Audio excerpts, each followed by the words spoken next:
สวัสดีจ้าสวัสดีท่านผู้ชมทุกท่านนี่เป็นผลการออกรางวัลหวยฮานอ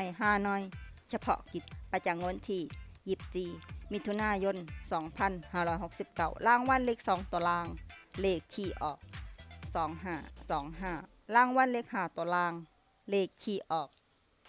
712 25 712 25รางวัลเลข2ตัวบนเลขที่ออก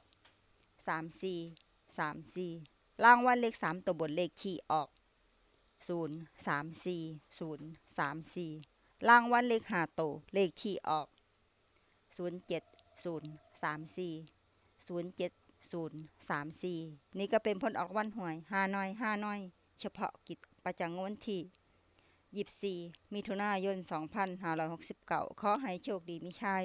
ถูกหวยฮานอยเฉพาะกิจได้รับเงินกันทุกคนด้วยจ้าฝากไว้ในได้จ้าซับสไครบ์